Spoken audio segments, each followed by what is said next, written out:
édition Blablacar. Et ouais, vous connaissez mon humour et mon imagination. Pas tout le monde d'ailleurs.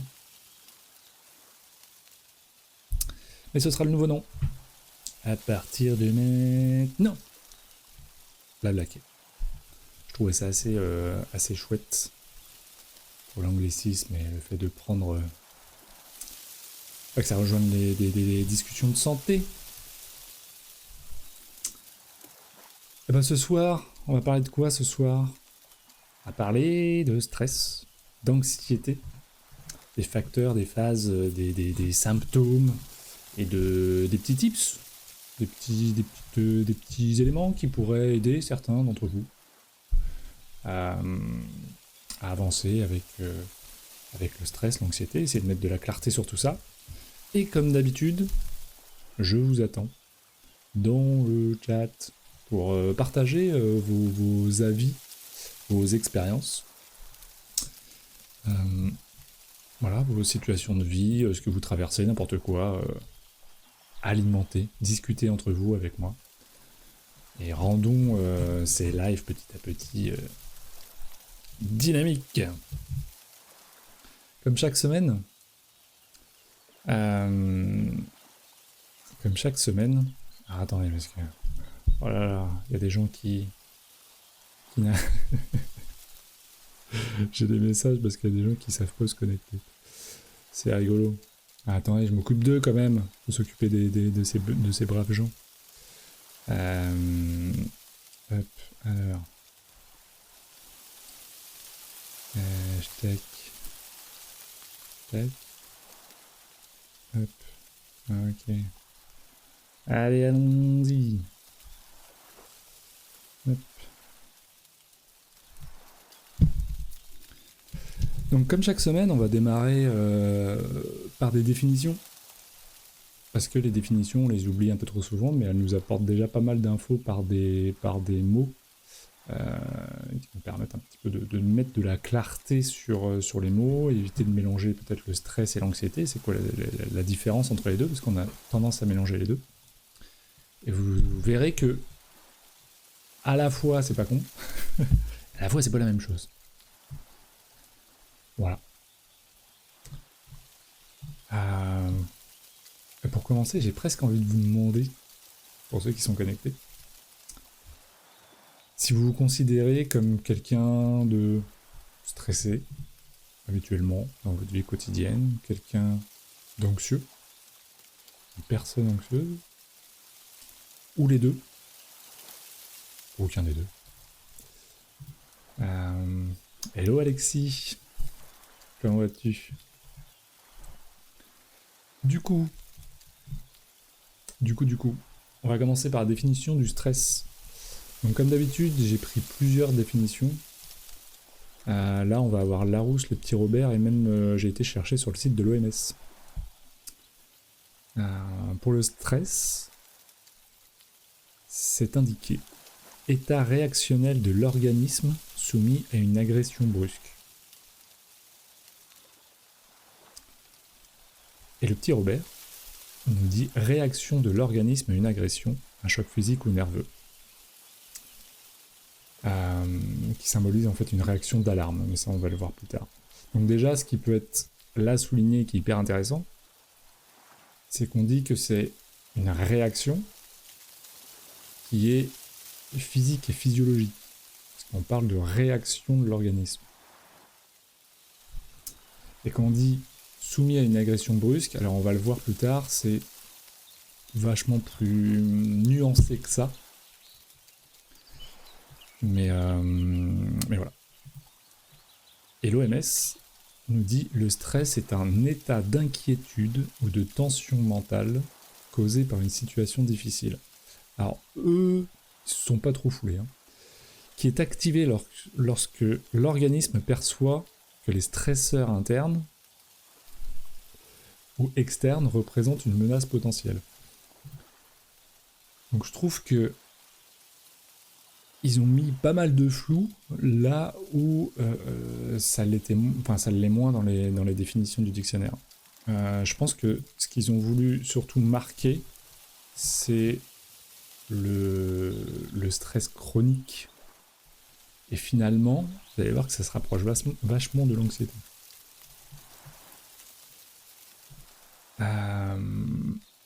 L'anxiété nous dit état de trouble psychique causé par la crainte d'un danger. Donc ça, c'est le petit Robert. Et le Larousse nous dit inquiétude pénible, tension nerveuse causée par l'incertitude, l'attente ou l'angoisse.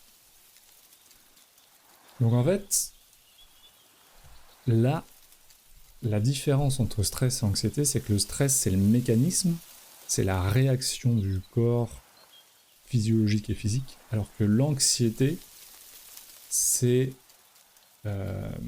l'état psychologique et les troubles psychiques et psychologiques créés par le danger. Donc en gros, on pourrait dire qu'une même situation, un même stresseur, un même événement va causer une réaction physique ou physiologique qu'on va appeler le stress et une réaction psychologique qu'on va appeler l'anxiété. Et donc je trouve ça super intéressant, parce qu'on peut être en anxiété sans avoir de facteurs de stress, et vice-versa. En général, en plus, le stress va être la réaction à court terme, alors que l'anxiété, vu que c'est un état psychologique, etc., et qu'on n'est pas les meilleurs pour gérer nos boucles psychiques et compagnie, va avoir tendance à durer plus longtemps, ça va être plus diffuse, plus installé.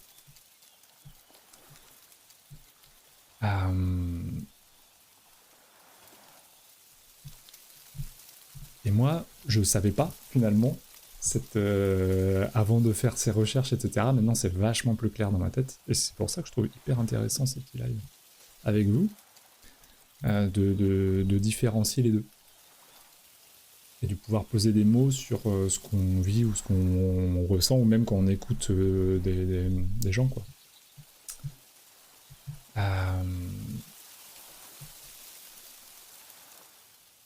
J'ai marqué ensuite, face à une situation vécue comme une agression ou une pression, l'organisme va réagir et déclencher une réaction. Donc ça, stress. Ce stimulus lancé par le cerveau, pardon pour les micros, ce stimulus lancé par le cerveau est à l'origine du stress, peut être activé pour différentes raisons. L'anxiété est une sensation de crainte ou de danger dont la cause est parfois difficile à analyser et qui se trouve au niveau de la psychologie.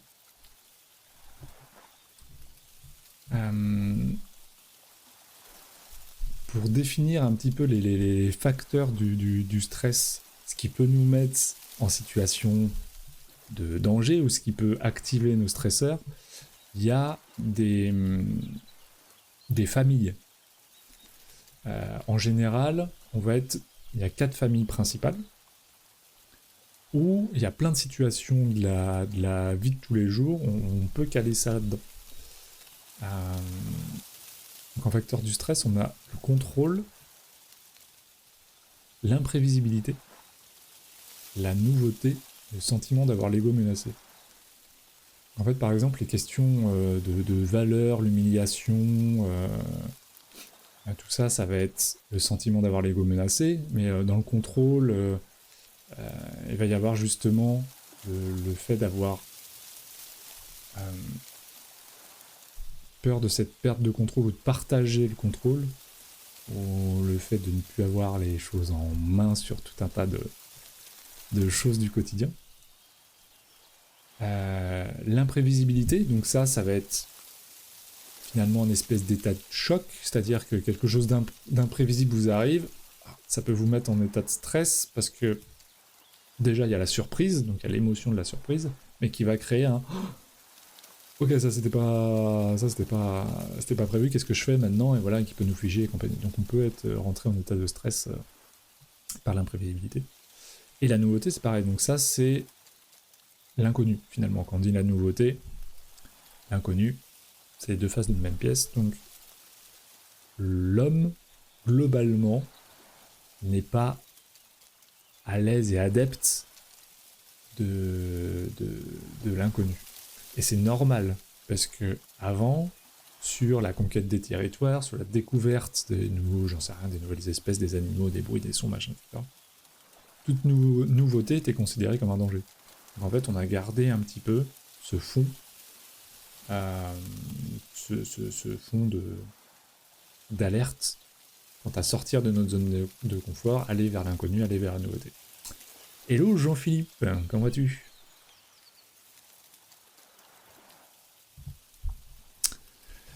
Et le stress, là je l'ai pas noté là, mais faut savoir que le stress aujourd'hui est plutôt bien expliqué, bien analysé. Il y a eu beaucoup de recherches autour des facteurs de stress, autour des déclencheurs, autour des réactions physiques, physiologiques. Le stress est quand même quelque chose aujourd'hui d'assez connu. L'anxiété l'est beaucoup moins. C'est ce qu'on retrouve globalement, parce que le stress va être quelque chose d'assez causal, d'assez systémique, alors que l'anxiété va être multifacteur et va dépendre d'énormément de choses. Parce que l'anxiété qui s'installe, qui est vécue par les gens, va être dépendant de votre environnement, de comment vous avez grandi, des peurs de vos parents même. C'est-à-dire qu'on copie les peurs des autres. Notamment, mais pas que. Ça va être votre environnement social, vos expériences de vie, vos traumas, etc. etc. Donc l'anxiété est vachement plus dure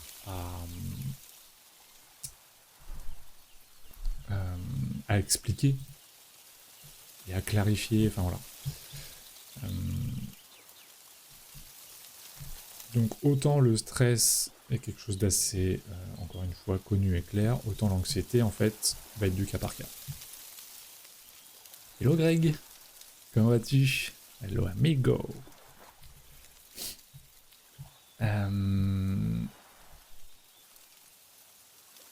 Faut savoir que le stress, du coup, est découpé en phases.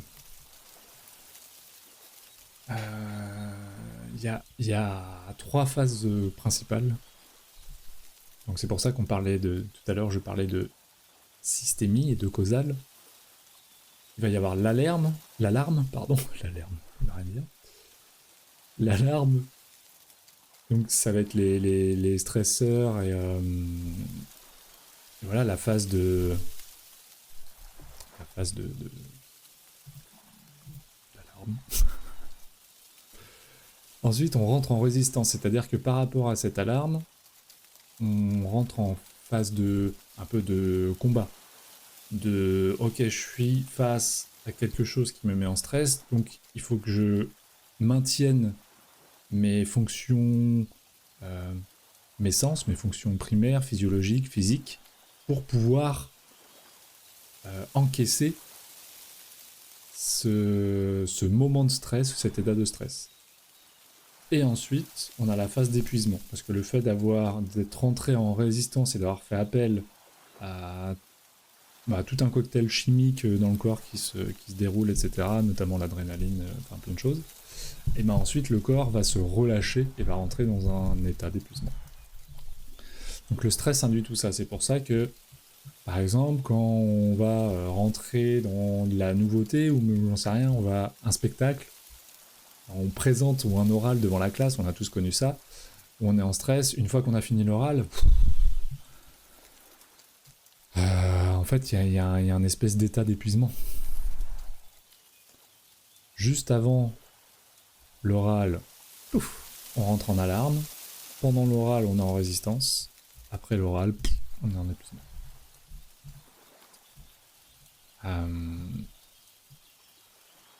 Et tout ce stress peut déclencher plein de symptômes différents qui vont dépendre de la situation, qui vont dépendre de chacun. Devant un cas de figure stressant, chaque individu va réagir selon son propre schéma et avec une intensité variable. Les réactions peuvent être d'ordre physique, émotionnel ou comportemental. dans cette liste de symptômes, il y en a plein d'autres, hein, mais dans cette liste de symptômes, on a par exemple les troubles digestifs, beaucoup le ventre.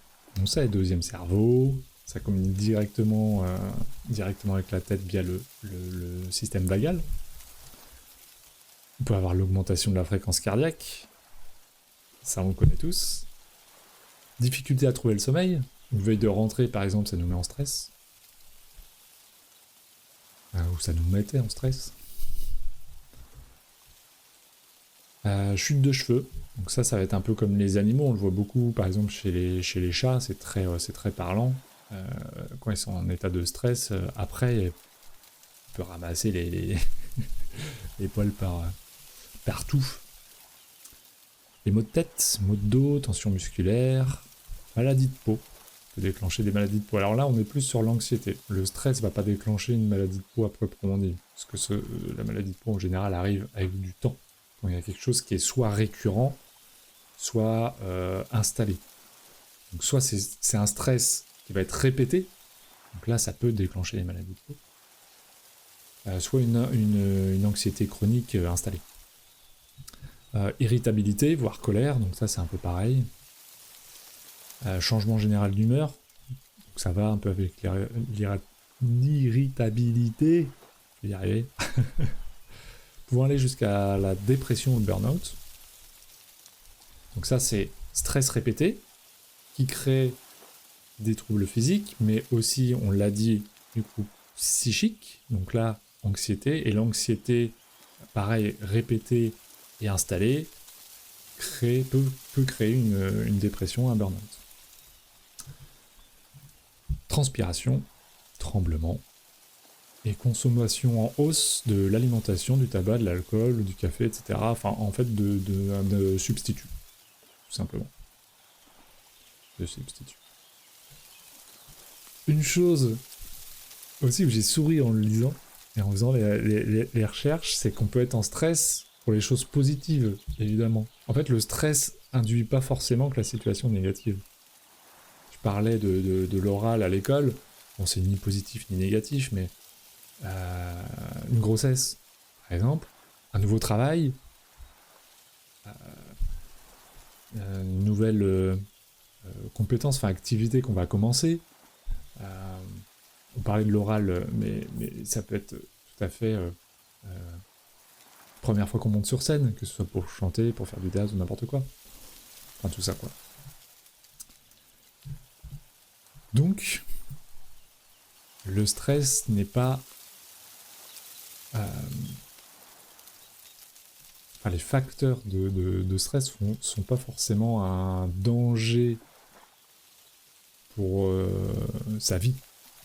On l'a vu tout à l'heure, c'est tout ce qui concerne une perte de contrôle, d'imprévisibilité, de nouveauté, ou l'ego menacé.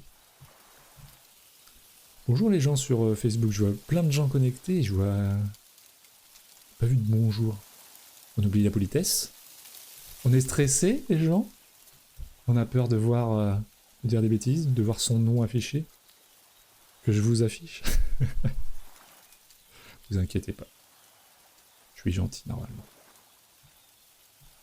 En règle générale. Pas toujours. Il y a des exceptions.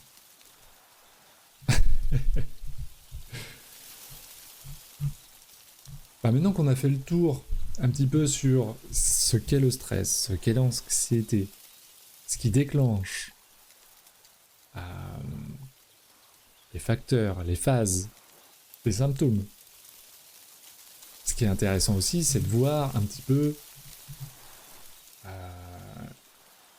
la connaissance un peu plus physique entre les deux. Je vous ai parlé de l'estomac, du second cerveau, etc. Donc le système nerveux. Et les petits tips. Des petits tips que vous pouvez directement appliquer dans votre vie quotidienne, que vous avez peut-être déjà essayé. Mais il y a plein de choses à dire. Plein de choses à dire. Hello Audrey, je sais pas si t'es encore là sur Insta, mais hello.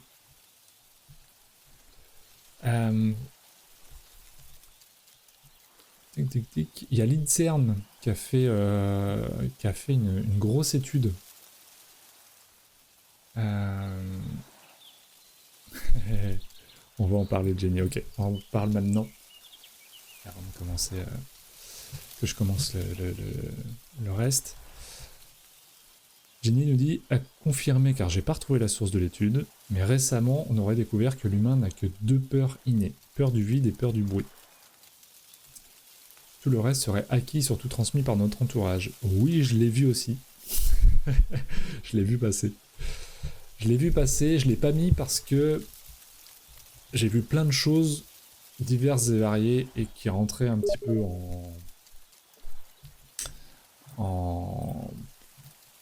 enfin, entre guillemets, qui se contredisaient. Donc, voilà, j'avais pas envie de rentrer dans des trucs trop loin. Mais ouais, j'ai vu ça aussi, et je trouve ça super intéressant. Donc peur du vide, il y en a qui disent peur de l'inconnu, plus que du vide. Parce qu'il y en a qui j'ai vu ça, tu vois, sur cet article, sur cette recherche, que c'est pas le vide dans le sens, on sait rien, on tombe d'un avion, on a peur du vide. C'est peur du vide, de se sentir vide, de la peur de justement de l'inconnu aussi, d'être seul. J'ai vu ça aussi. Donc vide, donc le vide sociétal. Enfin, j'ai vu plein de choses. Donc c'est hyper intéressant. On peut y mettre beaucoup de choses, je pense, dans cette peur du vide, qui est très large. Et peur du bruit, oui, parce que c'est ce que je disais tout à l'heure, en fait, historiquement, Homo sapiens, machin, etc. Bref, on peut remonter loin. Hello Elvira, hello Julie, hello Aurélia, bonsoir, bonsoir. Historiquement, du coup, chaque bruit était un potentiel danger. Chaque nouveau bruit demandait à être décodé, à être appris, etc., avant de pouvoir être à l'aise et en sécurité avec tel ou tel type de son. Donc en fait, c'était un peu comme les chats, même quand ils dorment là, avec leurs oreilles qui bougent. En fait, il y avait ce truc-là, on était toujours sur le qui-vive. Donc la peur du bruit et la peur du vide, mais la peur du vide est très, très large. Comme je le disais. Donc, cette peur de l'inconnu, cette peur de vide sociétal, cette peur... qu'est-ce que j'ai dit d'autre, je sais même plus. Mais bon, qui peut inclure plein de choses. Et tu dis tout le reste serait acquis ou surtout transmis par notre entourage. C'est ça, je trouve ça très vrai, c'est-à-dire qu'on le voit bien. On le voit bien que par exemple nos parents, quand ils ont peur qu'il nous arrive quelque chose et qu'ils sont trop maternants, et ben on va avoir tendance, c'est pas automatique, on va avoir plus tendance à nous-mêmes, en grandissant, avoir peur des choses de la vie quotidienne, alors que on a pris ça de nos parents, quoi. Comme ce truc, cet exemple là qui me vient, quand un enfant tombe et se fait, j'allais dire se fait mal, même pas forcément. Si le parent est en réaction, l'enfant va pleurer. Alors que si le parent demande juste, enfin reste normal et demande si ça va ou rigole, bah tout va bien. Donc on voit bien ce lien direct d'apprentissage sur les peurs, sur les facteurs de stress, sur ce qui nous met en stress, de par notre environnement, que ce soit familial, sociétal, social à l'école. Plein de choses comme ça.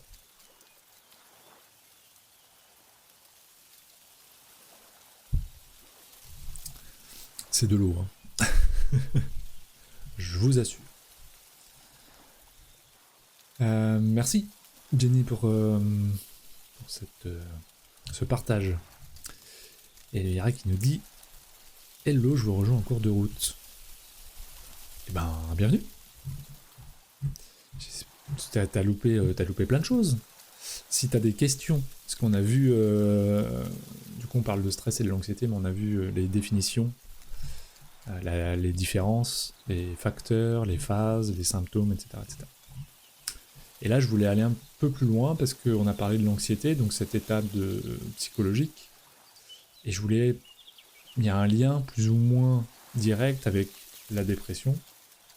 Et comme je vous avais pas... Ah non, je vous ai pas partagé ça. Ah. J'ai regardé ce reportage la semaine dernière, Le ventre, notre deuxième cerveau, qui date un peu. Date de quand, lui? C'est l'INSERM aussi, d'ailleurs, et Arte qui avait fait ça. 2013. Très très très intéressant. J'en ai vu pas mal sur le ventre. Mais déjà, ça fait plus de 10 ans qu'on étudie énormément le lien entre le ventre, deuxième cerveau, et nos états dépressifs, dépression, anxiété, etc. Et on a remarqué plein de choses qui sont absolument incroyables.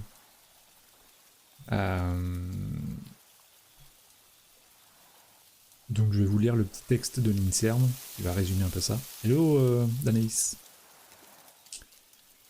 Une étude impliquant l'INSERM, donc ça c'était en 2023 je crois, cet article-là, montre que le nerf vague, donc c'est ce qui relie quasiment tous les organes, mais globalement notre sphère digestive, donc qui relie l'intestin et le cerveau. Donc une étude impliquant l'INSERM montre que le nerf vague qui relie intestin et cerveau conditionne la survenue d'une dépression induite par des anomalies du microbiote intestinal. L'association entre dépression et dysbiose intestinale n'est plus à démontrer. Différents travaux ont en effet prouvé que les personnes atteintes de dépression présentent des anomalies dans la composition de leur microbiote intestinal, c'est-à-dire des déséquilibres entre les populations bactériennes qui colonisent naturellement le système digestif.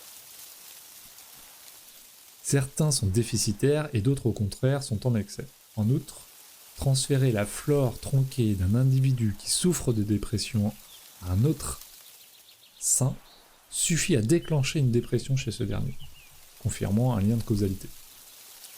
Et c'est valable évidemment dans l'autre sens. Jusque-là, le mécanisme biologique qui sous-tendait cette association restait énigmatique. Une étude conjointe de l'INSERM, de l'Institut Pasteur et du CNRS montre l'implication du nerf vague. Ce dernier est le plus étendu de l'organisme.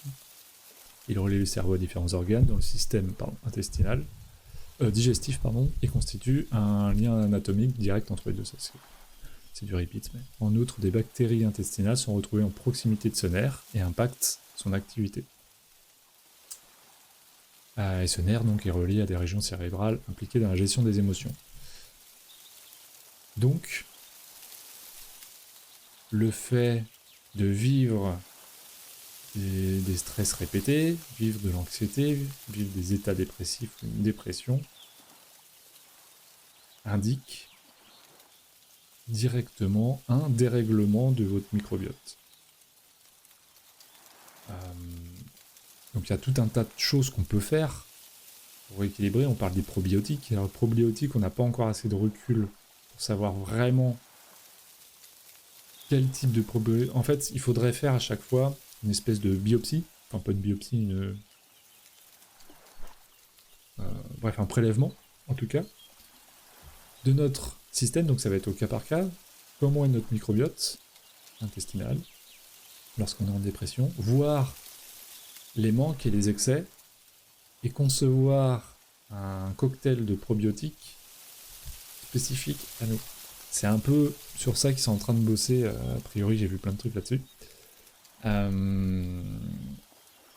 Et donc on pourrait sortir des états profonds de dépression et aider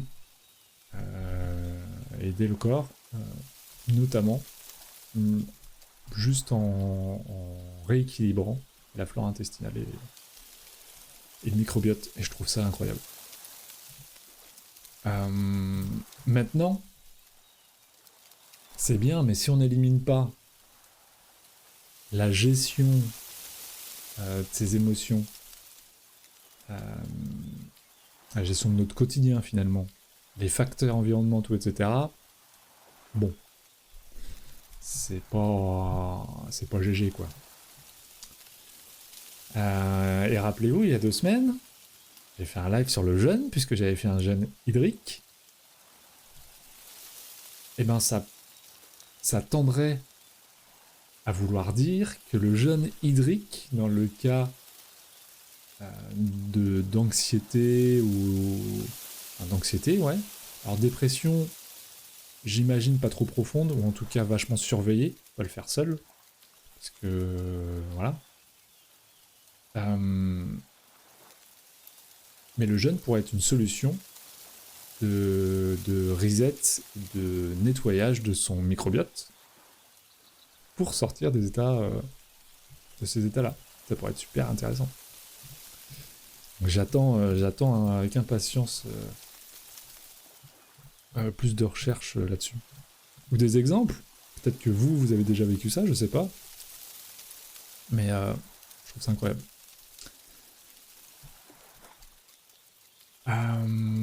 Pour gérer tout ça maintenant, hein, qu'est-ce qu'on fait dans notre quotidien, hein? Comment on gère le stress, comment on gère l'anxiété, comment on gère nos états dépressifs et dépression. Alors pour les dépressions profondes, j'aurais pas de recette miracle. En fait, les petits exemples que je vais donner vont être vachement subjectifs, donc c'est à vous de les essayer. Et surtout, il faut les essayer, j'allais dire, de manière rigoureuse. Au moins pendant, en général, on estime 3 semaines, 1 mois, pour voir, faire un état des lieux à la fin et voir si ça nous apporte quoi. Alors faites pas 3 semaines de jeûne hydrique, évidemment, parce que là je vais avoir des problèmes.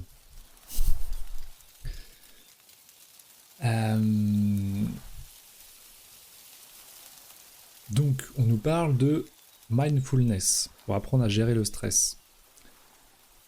Alors déjà, on peut diminuer les effets du stress, donc comme on a dit, les réactions du corps, physiques, physiologiques. Mais en soi, le stress est normal, il fait partie de notre fonctionnement, donc on n'élimine pas le stress. On le réduit pour éviter qu'il nous envahisse, et on va le réduire aussi pour éviter qu'il se transforme en anxiété. Qu'il vienne empiéter trop longtemps, et donc ensuite créer un état d'anxiété chronique. Donc le mindfulness, c'est quoi? C'est tout simplement la pleine conscience, revenir au moment présent, on parle beaucoup de ça. Donc ça veut dire quoi, revenir au moment présent? Parce que bon, tout le monde dit ça. Moi, je peux vous donner des petits tips pour revenir au moment présent. Il y en a peut-être qui connaissent. N'hésitez pas, si vous avez des tips pour aborder stress, anxiété ou autre, ou des choses que voilà, des états de vie, des expériences de vie que vous avez vécues, où vous avez mis en place des choses, ou essayé des choses avec des gens, des thérapeutes, la médecine, n'importe quoi. N'hésitez pas à partager. Hein. N'hésitez pas à partager. Excuse-moi Jenny, j'ai oublié de te lire.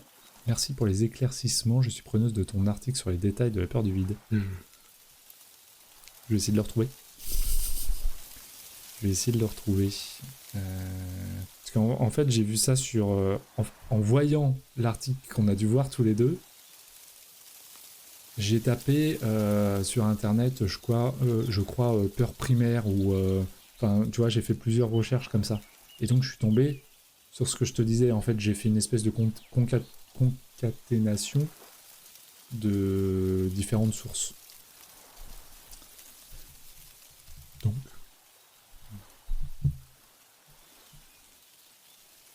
revenir au moment présent. Ouais, c'est dur pour moi aussi des fois. Mon cerveau a tendance à... Il est plutôt au moment présent, mais il fait des rebonds partout. Bon, ça, c'est un autre problème.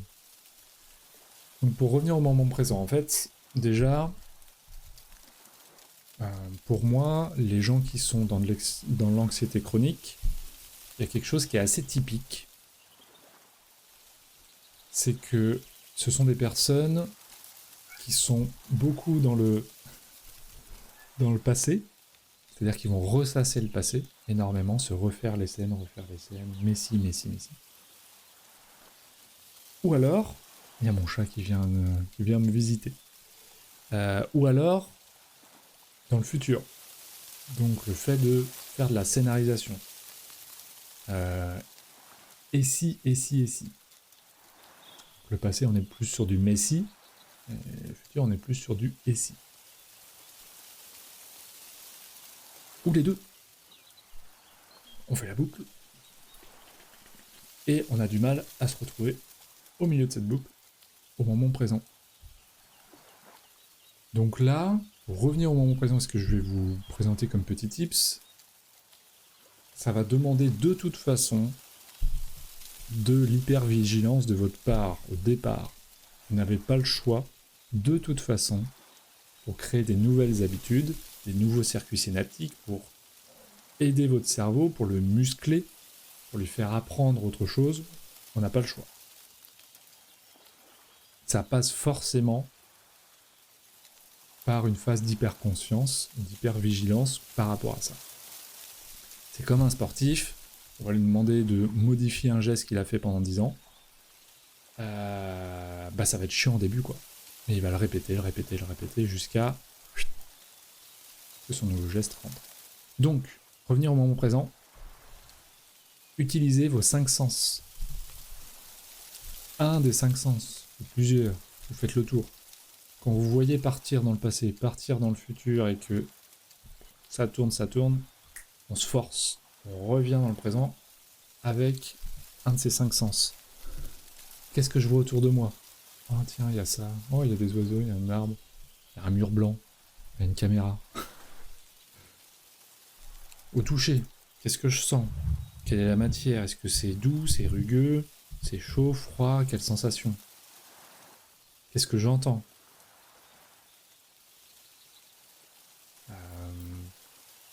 Qu'est-ce que je sens? Alors, qu'est-ce que je goûte? Un peu limité, mais qu'est-ce que... Ouais, quelle odeur je vais sentir autour de moi? Donc en fait, utiliser un des 5 sens va vous faire revenir de facto sur ce que vous vivez là. Parce que les 5 sens ne sont qu'une interprétation, un décodage de ce qui se trouve dans votre environnement au moment T, quoi. Donc ça, moi, c'est quelque chose que je conseille régulièrement. En général également, les gens qui vont être en état stress, anxiété, dépression, etc., vont avoir une respiration plutôt rapide et en général plutôt thoracique, pas ventrale. Le fait d'avoir une réaction ventrale, il y a tout un déroulé derrière, plein de conséquences, qui vont être le fait de masser tout votre système digestif et vos organes, comme on dit le deuxième cerveau, donc ça va faire du bien. Et en même temps, un exemple que je donne beaucoup, c'est que... Mon chat, on va attendre un petit peu. Ouais. C'est que quand on respire avec le haut du corps, avec la partie thoracique, à quel moment dans la vie on a besoin de respiration rapide et avec le haut du corps? Quand on est en état de danger, donc on a besoin de nourrir les muscles, d'oxygéner un maximum les muscles, etc. Donc en fait, le fait de respirer, d'avoir une respiration par le haut du corps, vous indiquez déjà de facto à votre corps et à votre système nerveux que vous êtes en état de danger. Donc en état de stress. Donc vous alimentez inconsciemment ça. Donc c'est réapprendre à respirer par le ventre. Et réapprendre à respirer plus lentement, ça c'est déjà un peu plus facile. Je conseille en général, moi l'exercice du 3x7. Donc ça va être prendre le temps de respirer. Pendant 7 secondes, vous inspirez. Donc ça va vous apprendre à respirer lentement. Expirez pendant 7 secondes. Donc pareil, lentement. Et à la fin de votre expiration, bloquez pendant 7 secondes. Et en faisant ça, déjà vous allez calmer votre rythme cardiaque. Vous allez calmer votre système nerveux. Plein de choses. Donc ça, vous pouvez le faire un petit peu quand vous voulez dans la journée, quand vous y pensez. Ça peut être le matin au réveil, le soir avant de dormir, et puis n'importe quoi un peu dans la journée, quoi. Avant un événement qui peut vous mettre en stress, également. Pareil, revenir au moment présent et utiliser ces 5 sens, ça peut être très bien. Pardon. Pour surcharger un peu un des sens, justement éviter de trop réfléchir et de faire descendre l'état de stress avant de, par exemple, monter sur scène. On va avoir aussi des techniques comme le MDR et le yoga des yeux.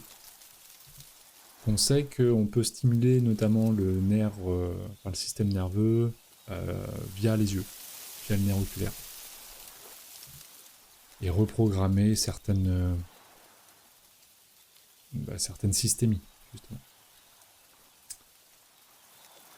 Ça peut passer aussi par le massage. Haha! Ah ouais, ça tombe bien, c'est ce que je fais. Donc la détente. N'importe quelle activité qui détend, de toute façon, voilà. Là, je vois d'Anaïs, j'ai vu son petit texte, il nous dit l'idéal pour ma part, prendre une douche. Ouais. Les sensations, le bruit de l'eau, le toucher, l'odeur du gel douche, me ramène vraiment au moment présent et dans mon corps. Ouais. Et en plus une douche chaude va détendre les muscles. Et toi, c'est ton truc. C'est super. Effectivement. Une activité de détente. Activité de détente, ça je l'ai pas noté dans mon truc, mais ça peut être... il y en a qui vont faire de l'art, de la peinture ou chanter. On n'a pas le choix que d'être dans le moment présent quand on joue d'un instrument, quand on chante, quand on peint. Même si peindre, on peut s'évader un peu, mais il y a plein de choses comme ça.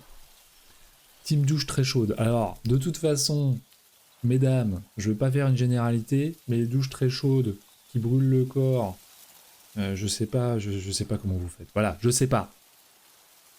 Je pense que la science ne l'a pas encore expliqué. Vous êtes un mystère.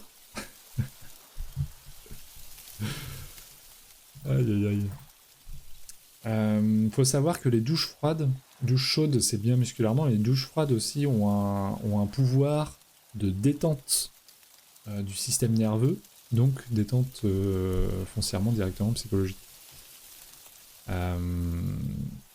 Hello Marie. Hello. Ah, il y a mon chat qui est en train de crier à la porte pour sortir. Bah il va attendre. Donc on parlait du massage. Moi je pratique un massage qui s'appelle le Shinetsang, qui est un massage principalement abdominal. Il y en a qui ont adoré l'expérience, d'autres moins. Mais n'empêche que c'est un massage qui, de facto, va venir détendre le deuxième cerveau, tout le ventre, les organes, le système digestif, toute la sphère digestive. Va pouvoir permettre de relancer aussi une partie du système lymphatique. Enfin, il y a énormément de bienfaits. Et donc, si on calme tout ça, eh ben, on calme aussi le stress, l'anxiété, l'état dépressif, etc. Ça peut être quelque chose en plus. Hello Marie.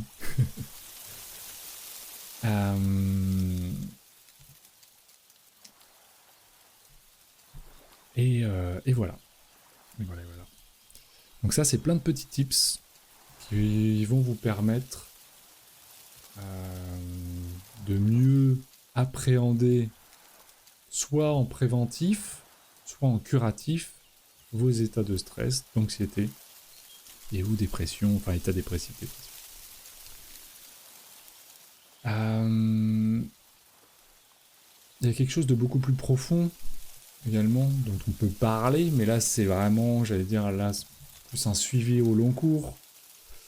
Ça va être la façon de prendre les choses dans la vie. Comment on appréhende son quotidien, comment on appréhende le demain, comment on appréhende ce qui nous arrive tous les jours, comment appréhender sa to-do list, comment... Voilà. Et tout ça, ça s'apprend, et c'est un accompagnement qui va être très spécifique, très subjectif.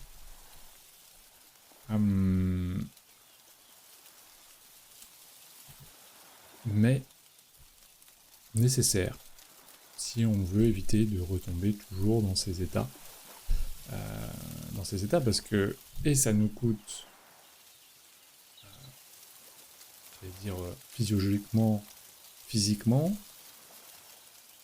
psychologiquement, du coup, socialement, du coup, voilà, il y a plein d'impacts. Ça peut impacter l'environnement autour de nous, et puis ça nous fait chier, quoi. Pas envie d'être dans ces états-là. Jenny qui nous dit ça peut être quelque chose en plus. Oui. Totalement. Tu parlais du massage de Shinnet Sang, oui. Bah, c'est un point d'entrée, en fait. Comme je dis toujours, qu'importe ce que vous essayez, en fait, ce sera de toute façon un point d'entrée. On peut commencer par les exercices de respiration, on peut commencer par un massage, on peut commencer par un suivi psychologique, on peut commencer... En fait, on s'en fout. Le but, c'est déjà d'essayer des choses, et petit à petit, à force d'essayer des choses, d'évoluer, de se connaître, de se comprendre, de voir ce qui marche pas, et de s'adapter.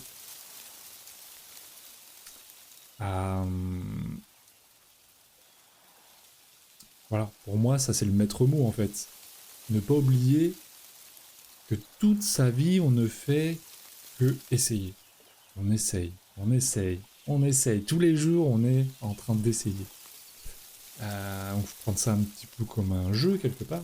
Et toute sa vie, en plus, ça sert à rien de vouloir trouver absolument des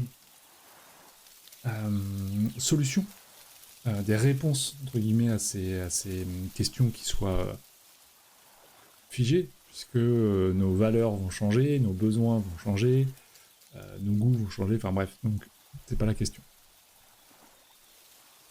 Un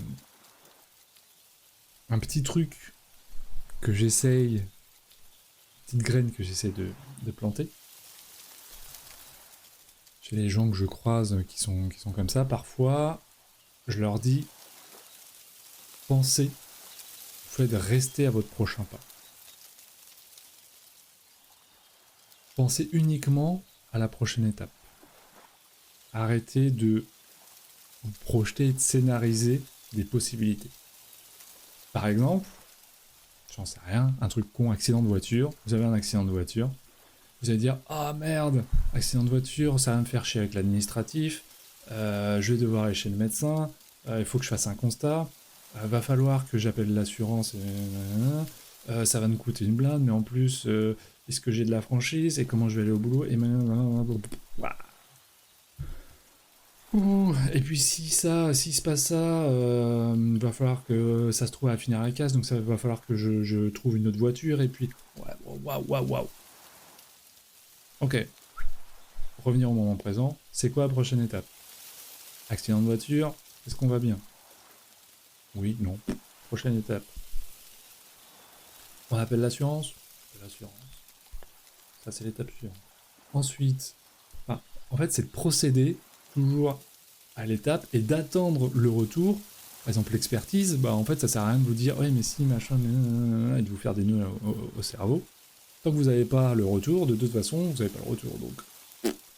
Et vous aurez déjà assez de choses à penser une fois que vous aurez la réponse. Donc... Hello chat. Chat. Et hello sister. Hello Elise. Un gros bisou avant de partir en vacances. Il y en a qui partent en Espagne.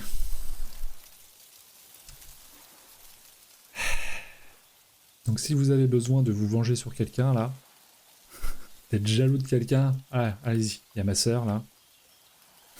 Dites-lui.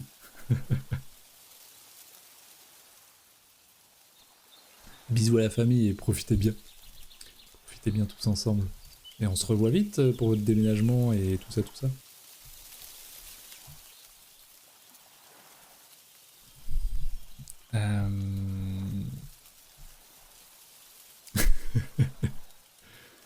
Hello, hello. Ça fait 2 fois hello.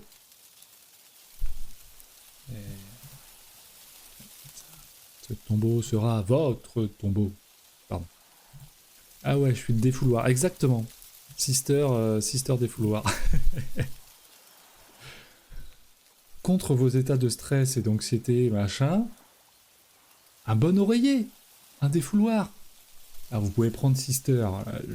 Elle se propose gentiment. Non mais voilà, des fois juste de sortir aussi. Crier, danser. Quelque chose de physique peut vous aider. À faire descendre un petit peu les curseurs.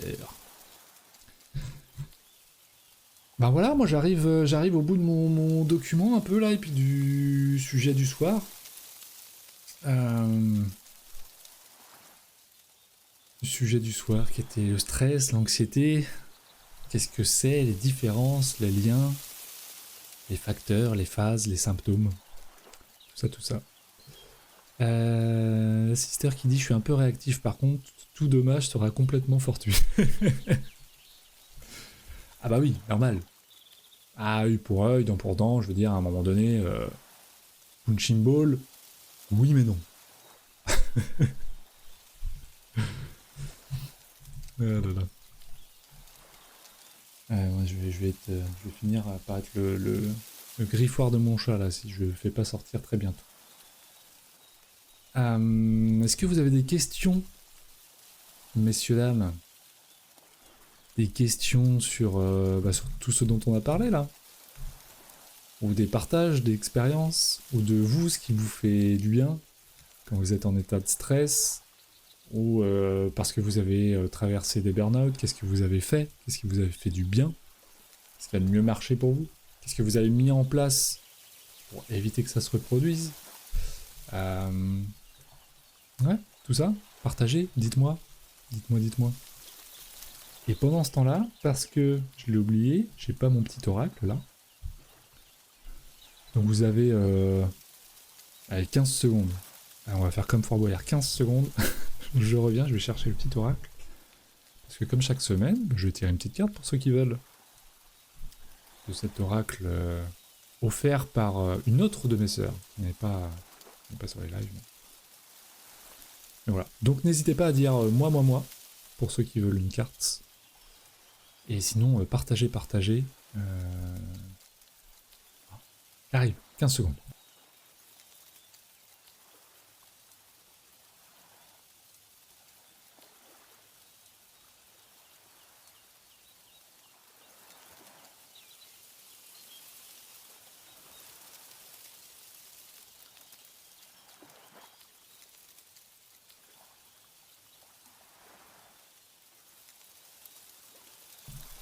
Je sais qu'il y en a qui ont compté. Je sais. Moi aussi. Hello Laetitia. Hello. Tu arrives en fin de live. En fin de cette émission Blablacar. L'émission où on blablate à propos du prendre soin de soi. Blablacar. C'est magnifique. Je suis tellement fier de cette trouvaille. Moi qui disais, mais ouais, Blablacar, j'aime bien l'idée, machin, je voudrais que ça tourne autour de ça. Ça avait pas tilté. Et puis à un moment donné, ça a tilté. Alors. Élise qui nous dit prenez soin de vous, bonne soirée ma sœur. Jenny, non merci, je ne joue plus au jeu de l'oracle. Grand bien vous en fasse, madame. Vous choisissez. Je propose, vous disposez. Danaïs qui dit de mon expérience J'aurais tendance à dire exprimez vos stress pour pouvoir faire la part des choses. Je ne l'ai pas fait, ma santé a payé les frais. Oui. Petit rappel, on en a parlé dans plusieurs émissions, je crois d'ailleurs, de ça. Je ne sais pas si vous connaissez Jérémy Ferrari, qui a traversé une période de burn-out, dépression, alcoolisme, etc. Et qui disait qu'il y a 4 choses que l'on peut faire et qui peuvent aider quand on est en dépression. 4 choses qu'on n'a pas envie de faire, mais qu'il faut faire. C'est bien manger, faire une activité physique, bien dormir et parler.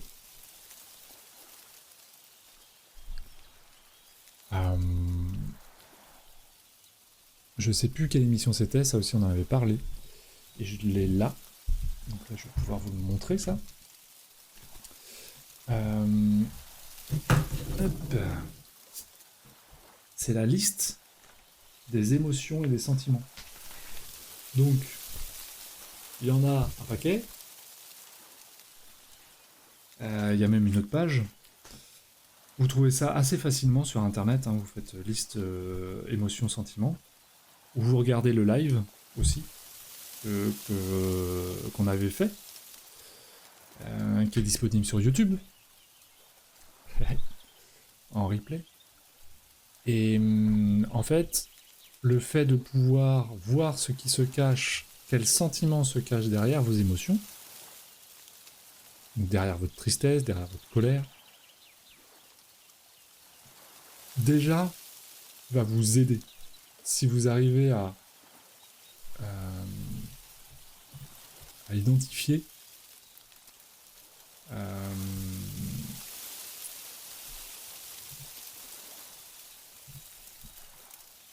justement ça va vous aider à appréhender, à vous connaître, et déjà ça va vous faire retomber le fait que ça tourne en rond en fait. Le fait d'identifier et de le sortir, ça soulage. Ou de l'écrire même. Parler, écrire, tout ça, c'est... Ouais. Alors, est-ce que j'ai loupé des choses sur Facebook ou pas? Je vais aller voir, mais... Non, c'est bon. On est bon. Ok. Alors, Danaïs qui veut une petite carte. Danaïs.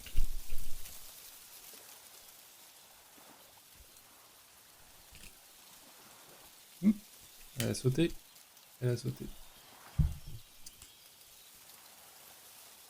Vos guides vous répondent.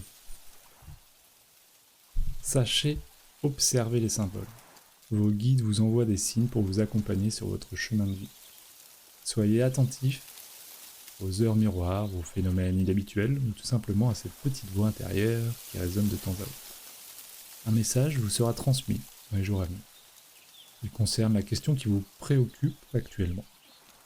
Plus que jamais, soyez réceptifs à votre environnement. Est-ce que ça va marcher aujourd'hui? À peu près.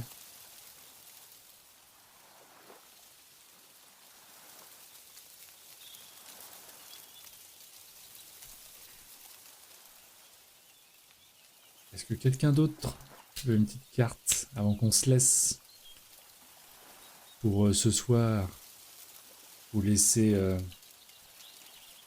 votre vie, à vos partages, vos expériences. Oh là là là là. Merci tout plein. Bah je t'en prie. Je t'en prie, Danaïs.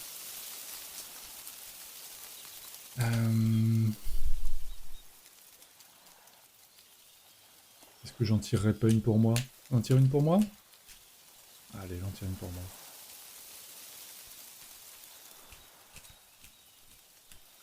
Il y a des gens qui jouent. Il y a des gens...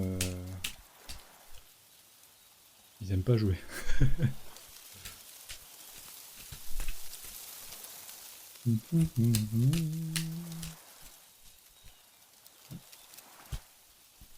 Qu'est-ce qu'elle me dit pour moi? Ah ah! La persévérance est la clé du succès. Incroyable. Ce n'est pas parce qu'un chemin est difficile qu'il faut se décourager et renoncer. Restez concentrés sur vos objectifs, ne sacrifiez pas vos rêves, car vos guides vous indiquent que vos efforts seront récompensés. Quels que soient les sacrifices que vous devez subir, atteindre votre but est à votre portée. Alors, chassez loin de vous toute tentation de renoncement, vos efforts vous mènent vers le succès. Hey. Aurélia, j'en voudrais bien une, mais je n'ai pas pu être très présente sur le live. C'est quoi le rapport, Aurélia? Parce que t'as pas été présente sur tout le live, tu veux te punir, du coup, de ne pas avoir de carte?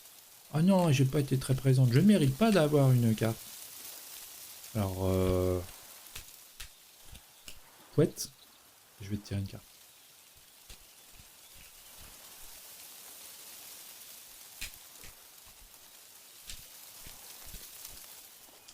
Aurélien.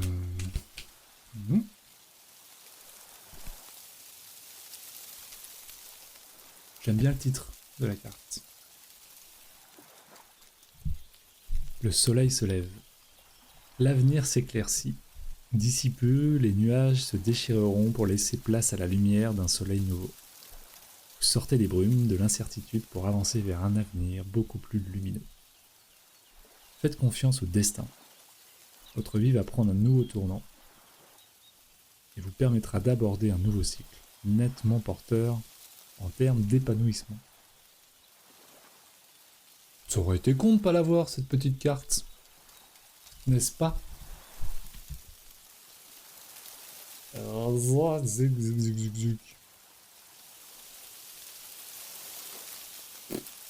Pourquoi des fois la caméra elle veut bien, des fois elle veut pas. Allô? Bon, bah elle veut pas. Je te la partagerai après si tu veux. Hop. Eh bien écoutez, nous voilà ici, maintenant, rassemblés tous ensemble autour de ce live numérique, afin de se dire au revoir et de se laisser porter par d'autres moments présents, et de retrouver ses activités familiales ou autres, afin de vivre, tout simplement. Et on se retrouvera la semaine prochaine, normalement. Fort possible que la semaine prochaine, je fasse une émission de lecture de l'inconscient, enfin de lecture à distance. Voilà. Donc, pour vous, si vous avez des questions, des problématiques physiques, psychologiques, problématiques de vie, etc., que vous voulez aborder, que vous voulez quelques éléments supplémentaires, connectez-vous la semaine prochaine. Et voilà, je ferai des petites stories pour demander un petit peu les questions à l'avance, histoire d'en avoir quelques-unes déjà. Et voilà, je me connecterai à vous et je vous donnerai mes ressentis.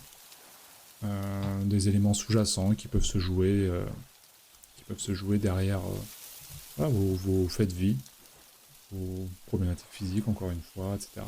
Parce que vous n'êtes pas sans savoir que beaucoup de problèmes physiques, physiologiques, ont une origine psychologique. La somatisation, oui, messieurs, dames. Bref, on se retrouve la semaine prochaine. De rien pour le cadeau, Aurélia, avec grand plaisir. Des lives à l'ancienne, ouais. Jenny qui nous dit merci, c'était super intéressant. Avec grand plaisir. L'analyse programme sympa, bonne soirée en attendant. Ouais. On va se faire ça, on va s'amuser un peu. Puis ça ira un petit peu avec les ateliers là que je reprendrai d'ailleurs en octobre normalement sur l'énergétique, l'intuition, tout ça. Mais pour ça, il faudra être présent à Aquarium. Sur ce, bonne soirée tout le monde. Merci encore. Merci beaucoup pour ceux qui viennent toutes les semaines. Merci pour ceux qui viennent ponctuellement, ça me fait plaisir pareil. Et ensemble, on va créer un super moment hebdo. Merci à vous. Ça n'existerait pas sans vous. Passez une bonne soirée. Prenez soin de vous. Pensez à tout ce qu'on s'est dit, les petits tips, tout ça, si ça peut vous aider. Partagez aux autres. Tendez le bras. Soyez amour. Bisous, je vous aime. Et à la semaine prochaine.